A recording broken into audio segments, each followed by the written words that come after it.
अमरावतीचं अयान प्रकरण जसं पुढे जाईल तसं या प्रकरणात अनेक खळबळजनक खुलासे समोर येत आहेत। हे प्रकरण केवळ मुलींचं लैंगिक शोषण आणि व्हिडिओचं राहिलं नाही, तर हे प्रकरण आता थेट पिस्तूल, पैशांची बंडलं आणि थार गाडीपर्यंत पोहोचले। या विकृत अयानकडे हे सगळं आलं कुठून? याच्या जीवावर तो एवढं फ्लेक्स करत होता, मुलींना इम्प्रेस करत होता, पण या सगळ्या मागे त्याला मदत करणारे हात कोणाचे होते? या प्रकरणात आता नवीन कुठले धक्कादायक खुलासे झालेत, पाहुयात या व्हिडिओमधून। नमस्कार, मी मृणाली पिळणकर।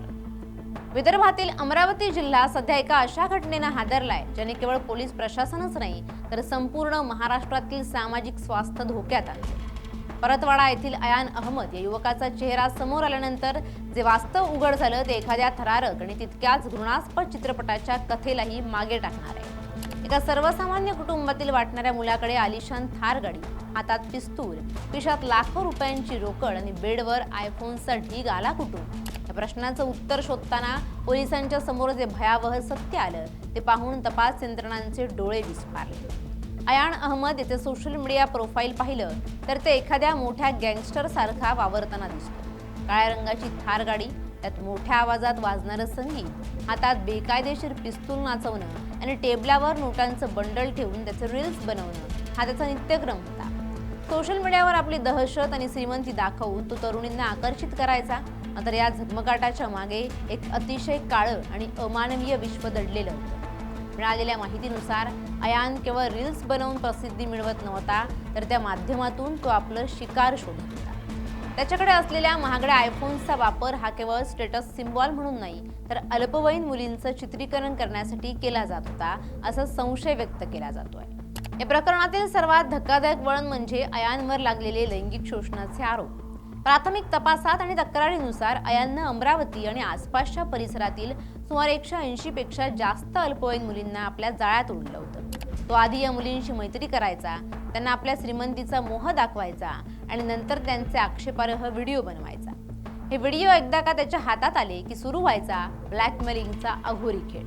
या व्हिडिओच्या जोरावर तो मुलींना पुन्हा शरीर संबंधांसाठी भाग पाडत असेल किंवा त्यांच्याकडून पैशांची मागणी करत असायचा। अनेक मुलींनी भीतीपोटी आणि सामाजिक बदनामीच्या धास्तीनं गप्प राहणं पसंत केलं, त्यामुळे अयानचं धाडस अधिकच वाढलं। अमरावतीकरांना पडलेला सर्वात मोठा प्रश्न म्हणजे अयानकडे इतकी संपत्ती आली कुठून? त्याच्या घरची परिस्थिती इतकी श्रीमंती पेलण्यासारखी नव्हती, मग त्याच्याकडे एकाच वेळी 4-5 आयफोन्स, लाखो रुपयांची रोकड आणि महागड्या गाड्या आल्या कशा?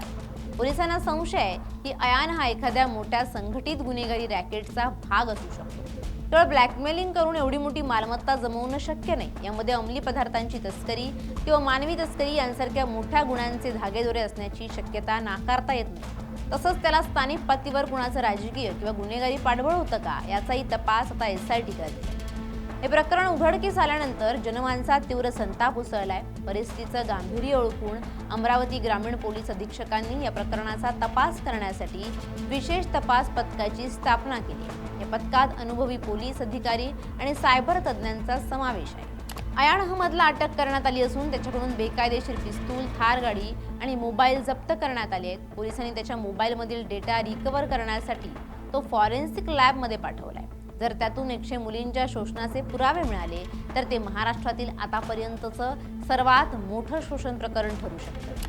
केवळ अटक करून पोलीस थांबले नाहीयेत। अयान अहमदच्या कृत्यांमुळे समाजात निर्माण झालेला रोष शांत करण्यासाठी आणि गुन्हेगारांमध्ये दहशत निर्माण करण्यासाठी प्रशासनाने कडक पावलं उचलली आहेत। त्याच्या अवैध मालमत्तेवर बुलडोजर फिरवण्याची प्रक्रिया सुरू झाली असून त्याच्या घराचा अवैध भाग पाडण्यात आलाय। गुन्हेगारांना कोणत्याही परिस्थितीत सोडलं जाणार नाही, असा स्पष्ट इशारा गृह विभागानं दिलाय। अयान अहमदचं प्रकरण हे केवळ एका गुन्हेगारीची गोष्ट नाही, तर ते आजच्या डिजिटल युगातील धोक्याचं जिवंत उदाहरण आहे। सोशल मीडियाचा वापर करून कशा प्रकारे तरुणाई भरकटतेय आणि अल्पवयीन मुली कशा शिकार ठरतायत हे यावरून स्पष्ट होतं। आपल्या मुलांच्या हातात मोबाईल देताना आणि त्यांच्या मित्रमंडळींवर लक्ष ठेवताना पालकांनी अधिक सतर्क राहण्याची गरज या घटनेनं अधोरेखित केली। सध्या अमरावतीमध्ये तणावपूर्ण शांतता असून पोलीस या प्रकरणाच्या मुळाशी जाण्याचा प्रयत्न करतायत। अयान अहमदच्या मागे असलेल्या मोठ्या माशांचा शोध लागणं अद्याप बाकी आहे। अनिरुद्ध उगले, LS मराठी, अमरावती।